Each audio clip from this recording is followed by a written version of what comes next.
Hi, I'm Nancy Laffey from Completely Quilted. Today I'm going to be demonstrating month 3, the blocks from the Amish with a Twist 2, Block of the Month by Nancy Rink. We're going to be making the shoe fly block, and we're also going to be making the mosaic star block. Some of these techniques you learned from the previous months, and so we're going to be showing the new techniques as well as some tips and tricks on how we made our blocks. When we make our shoe fly block, we're going to learn a technique on how to make half square triangle units. So when you make a half square triangle unit, you'll place your squares of fabric right sides together. And I like to have the light colored square on the top. And you're going to use your quick quarter tool again, and we're going to line it up from corner to corner. And we're going to draw our 2 lines on either side of the quick quarter tool.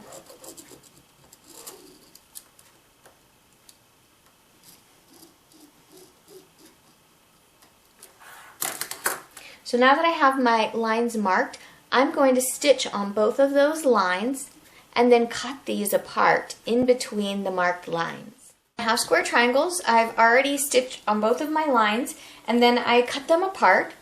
And when you open these up, you can see that you have a square, and it's now half and half of 2 different triangles. And so your pattern is going to indicate which way you're going to press this. So you're always going to, press this in the direction that the pattern tells you, whether it tells you to press to the pink or the dark or the light. That's the direction that you'll press this. You can also choose to press half square triangles open. And that can reduce the bulk in some patterns as well. Now that I have pressed my half square triangle back, these need to be trimmed. So they have to trim. You have to trim this to the same size that your blocks for the center and the outside edges are going to be. So all the blocks need to be the same size. So for example, this half square triangle gets squared up to 3 7/8. So I'm kind of going to look here, 3 7/8. Yep, that's what that size is. So the first thing I'm going to do is I'm going to find my 3 7/8 line on my ruler. And I'm just going to make sure that that half square triangle is big enough to cut apart. My ruler has lots of 1/8" markings, so that's important. You have to have 1/8" markings, and you have to have a ruler that has a diagonal line in the center. Okay, that's really important. So the first thing I'm going to do is I'm going to square up these outside edges, okay? I want to make sure, I'm just going to look here, that this inside edge is just a little bit past my 4" line, okay? Because I'm just going to square off a little bit. So the inside is just past the 4, and my diagonal is right on that seam.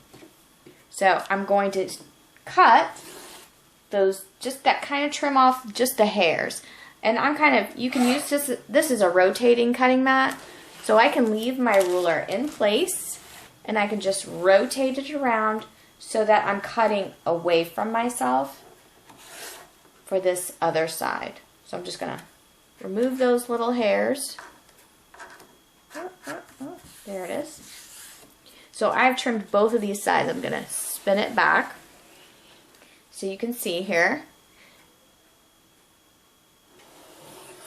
So this edge has been cut. This is my cut edge right here. So now I'm going to turn that. So now that's on the inside part of my ruler. So now I'm going to line up that freshly cut edge with the 3 7/8" marking line, which is just 1/8 inch in from the 4. Just 1/8 of an inch in from that 4". And I also have a point right here where I can line it up right there with the corner. And then I still have that diagonal right on my center line. And now you can see I have just a little bit of excess all the way around on the outside edge too. So I'm going to take my rotary cutter and I'm going to trim off that part, and then I'm going to just rotate the mat Still everything's lined up. If it shifts on you, just reposition it and then cut off that edge. So now I have a half square triangle that is the exact same size as my solid pieces. So I'm going to square up all of my half square triangles, and the instructions in the book and the diagram are really, really good as well. So I hope that this makes it easier for you to be able to learn how to square up a half square triangle block. So I have sewn my first row together, this top row, and I haven't sewn these other rows together because I'm going to measure and make sure that this is 10.5-inch strip. And from raw edge to raw edge with my 10.5-inch square up ruler, it measures 10.5 inches, which is perfect.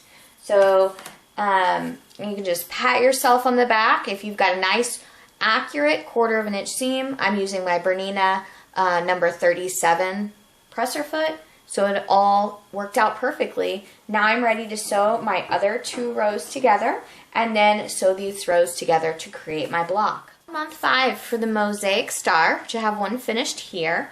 You aren't going to be learning any new techniques.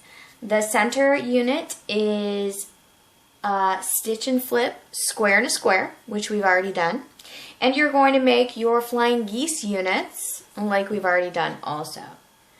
Although it's important to note when you're making this block, I've got my pink squares with my lines marked for my stitch and flip, and I've got my big square here. So when I stitch on these lines and then trim them, I'm going to press everything open because in making my first block, I have some pretty bulky seams. So I'm going to decide to, and all of these were just pressed one direction or another. None of these are pressed open. So I'm going to give this second block here a try, and I'm going to press all the seams open. I also have my fabrics already marked with my quick 1/4 tool. So this is my raspberry unit, and I've already stitched this with the quick 1/4, or not stitched it, I've marked it with the quick 1/4. And then I'm going to position both of these down on my dark purple. And it's kind of cool because you can either position your blocks first and then mark them, or you can mark them separately. You know, if you have a lot, you can just mark your single blocks. So you can do that either way. So remember, I'm going to press all of these open for these next steps and come at you with see how these blocks turn together. I hope you enjoyed this tutorial on your month 3 for the Amish with a twist. You're going to have 5 of these mosaic stars when you're done, and I really like how they turned out when I pressed those seams open. And then you'll also have 1 of the shoe fly block for this month.